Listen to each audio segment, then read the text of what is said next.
ஊற வச்ச லெமன் நல்லா ஊறிக்குச்சுங்க. உப்பு போட்டு 2-3 நாள் ஊற வச்சுட்டேங்க. நல்லா குலுக்கி குலுக்கி விட்டு வச்சுட்டேங்க. நம்ம ஸ்வீட் லெமன் ஊறுகாய்க்கு இப்போ லெமன் ரெடியாக இருக்குங்க.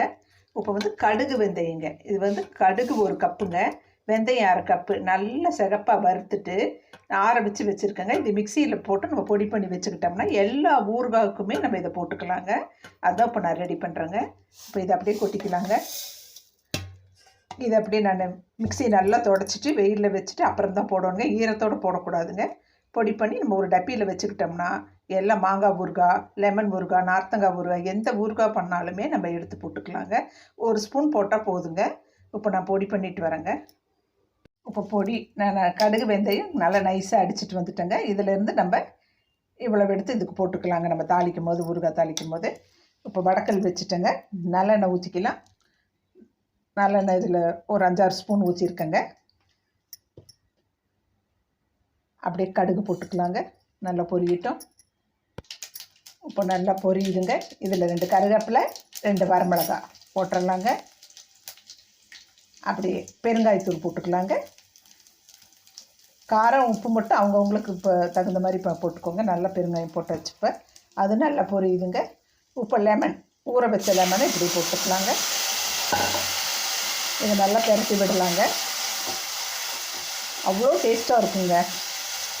இந்த லெமன் ஸ்வீட் பிங்கிள் ஊறுகாய் வந்து சூப்பராக இருக்குங்க. இப்போ அப்படியே மிளகாத்தூள் அவங்கவுங்களுக்கு காரத்துக்கு தகுந்த மாதிரி மிளகாத்தூள் போட்டுக்கோங்க. நான் 1 ஸ்பூன் போடுறேங்க. இது வந்து காஷ்மீரி மிளகாத்தூளும் வெறும் மிளகாவும் சேர்ந்து அரைச்சதுங்க. அப்படியே மஞ்சத்தூள் கொஞ்சம் போட்டுக்கலாங்க. இது நல்லா பெரட்டி விடலாங்க. உப்பு ஏற்கனவே நம்ம ஊற வைக்கும் போது போட்டிருக்கோங்க.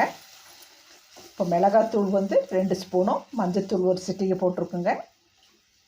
நானே காஷ்மீரி மிளகாவும் வெறும் மிளகாத்தூள் இருக்கிறதுனால தான் இன்னொரு ஸ்பூன் போட்டேங்க. வெறும் காஷ்மீரி கலக்காமல் மிளகாத்தூளாக இருந்தால் நம்மளுக்கு 1 ஸ்பூன் போட்டாலே போதுங்க.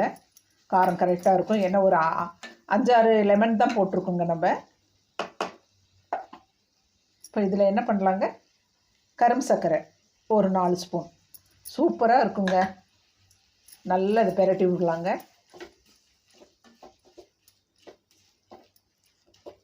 இது அப்படியே கொஞ்சம் நேரம் கொதிக்கட்டுங்க, பார்க்கலாம். இப்போ இந்த கடுகு வெந்தயம் இப்படி 1/2 ஸ்பூன் போட்டுக்கலாங்க. இது ரொம்ப சுவை கொடுக்குங்க.